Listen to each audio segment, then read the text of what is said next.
What if I told you engineers are literally moving rivers to keep entire cities alive?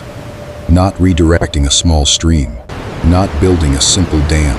We are talking about taking an entire river system, the kind that carved canyons over millions of years, and forcibly moving it somewhere else, pumping it uphill, drilling it through mountains, guiding it across hundreds of kilometers of desert and farmland through channels that did not exist 50 years ago.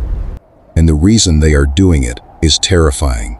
The rivers that billions of people have depended on for their entire civilization are shrinking. Reservoirs that once held enough water for decades are now sitting at 20% capacity. Snowpack that used to melt slowly and feed rivers through summer is disappearing faster every year. And at the same time, cities are growing. Farms are expanding. Industries are demanding more water than ever before. The math does not work anymore. Engineers around the world have been staring at that broken math for decades, and they came to one conclusion. If the water will not come to the people naturally, then the people will have to move the water themselves, on a scale that most people cannot even imagine. This is that story. I'm standing at the edge of a main intake structure, and the scale of this thing is genuinely difficult to process. The gates in front of me are each taller than a 4-story building, and right now they are controlling thousands of cubic meters of river water every single minute into a man-made system that stretches for hundreds of kilometers. One decision made in a control room somewhere determines how much of this river gets redirected. Before we get into how these systems work, we need to understand why they exist in the first place. Because this is not just an engineering story. It is a survival story. Think about what a river actually is. It is not just moving water. It is the result of an incredibly complex chain of events. Snow falls on mountains. It melts slowly through spring and summer. That meltwater flows into streams, which feed into rivers, which eventually reach valleys, plains, and cities. The entire process is timed. It is seasonal. Civilization learned to build around that timing thousands of years ago. But that timing is breaking down.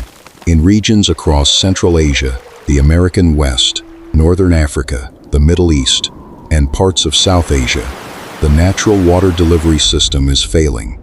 Glaciers that fed rivers for centuries are in rapid retreat. Rainfall patterns are becoming less predictable. Droughts are lasting longer. And the infrastructure that governments built in the 20th century, the dams, canals, aqueducts, and reservoirs, were designed for a climate that no longer exists.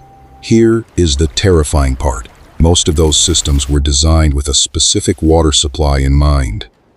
Engineers in the 1950s, 60s, and 70s calculated how much water would flow into a reservoir based on historical averages. They built storage capacity based on those calculations. They designed distribution networks, assuming those flows would continue. And now in many regions, the actual flow is 30, 40, sometimes 60% lower than the design assumption.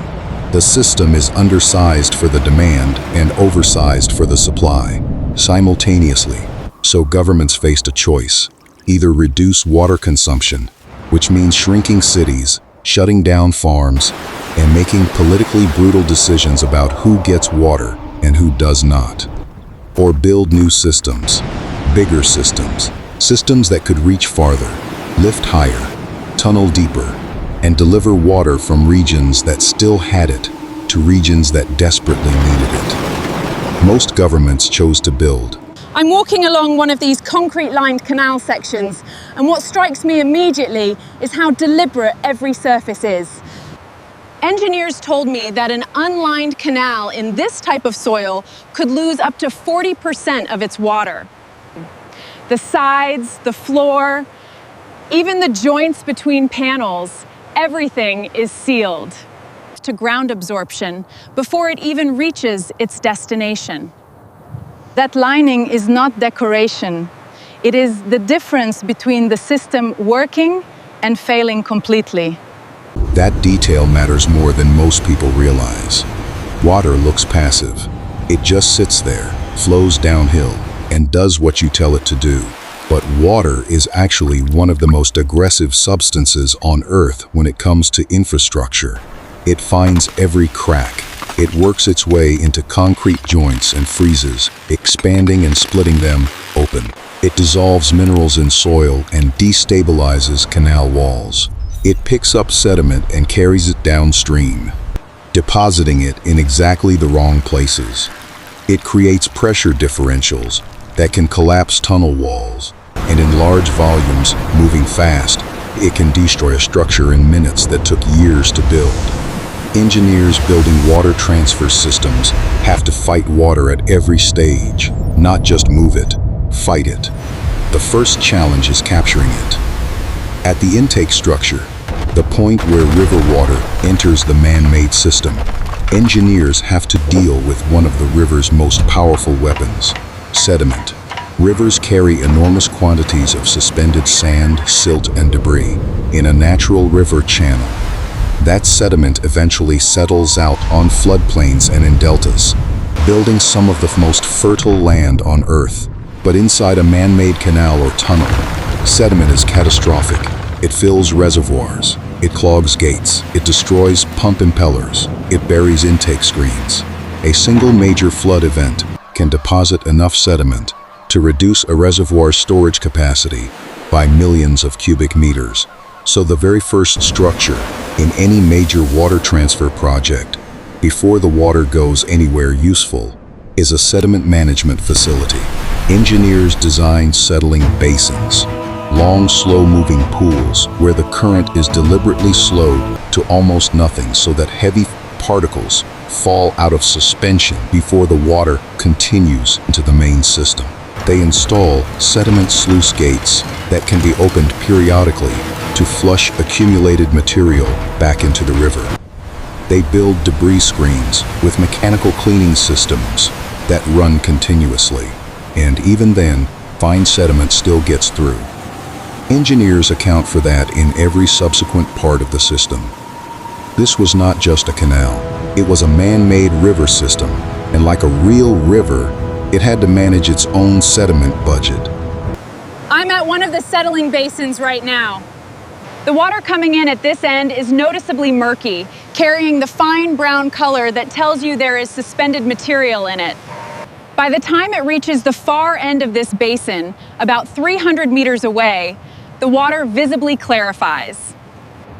What looks like a simple pond is actually one of the most critical engineering structures in the entire project. Without this, downstream infrastructure would be destroyed within a few years. And this is where the project almost becomes impossible, because building the physical infrastructure, the canals, the tunnels, the pumping stations, the reservoirs, the control rooms, is only part of the challenge. The other part is the human system that has to operate and maintain all of it forever. These projects are not built and finished. They are built and then operated continuously for generations. The concrete lining in a canal needs inspection, crack repair, and section replacement on an ongoing basis. Pumping station machinery needs routine overhaul. Sensors fail and must be replaced. Software systems that control the network have to be updated. Gate and valves that operate under enormous stress need maintenance before they fail, not after. And maintenance on a system this large is itself a mega project. To inspect a canal section, you have to shut off water flow to that section, which means the populations downstream have to be supplied from alternative sources or from stored reserves.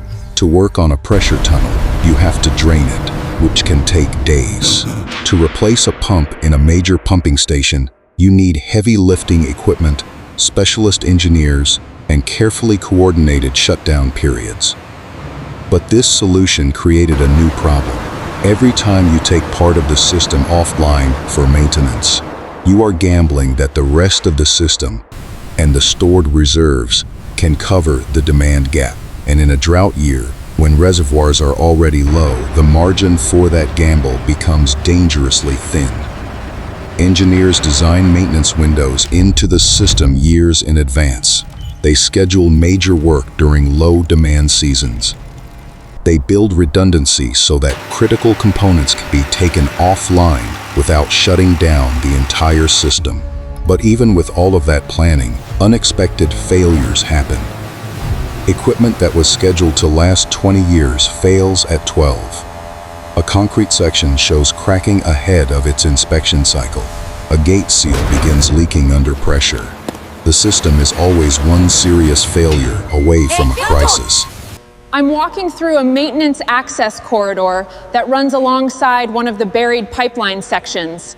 And the access hatches every few meters tell you everything you need to know about the engineering philosophy here. The designers assumed this system would need constant attention. Every section has access points for inspection. Every joint has sensors. The system was designed not just to work, but to be cared for. And that care, I'm told, never stops. Now let's zoom out for a moment, because everything we have talked about so far, the intake structures, the sediment managements, the canals, the tunnels, the pumping stations, the control rooms, the maintenance systems, all of it is the mechanical side of the story. But water is not just a mechanical problem. It is a political one. When you build a system that takes water from one river basin and moves it to another, you are not just rearranging hydrology. You are rearranging power. The regions and communities that historically depended on the source river suddenly see their water being redirected somewhere else. Farmers downstream of the intake point find their water supply changed. Ecosystems that evolved around a certain flow regime begin to shift, and the political agreements that have to be negotiated before a single shovel of dirt is turned are often as complex and contentious as the engineering itself. Water rights disputes have been among the most intense and prolonged political conflicts in modern history. Countries have threatened each other over river diversions. States and provinces within countries have fought legal battles lasting decades over water allocation. Farmers have physically confronted government workers trying to build new intake structures. Communities have organized to oppose projects that would change the water character of their rivers. And yet, in many cases, the engineering projects went ahead anyway because the alternative was worse. The cities needed water.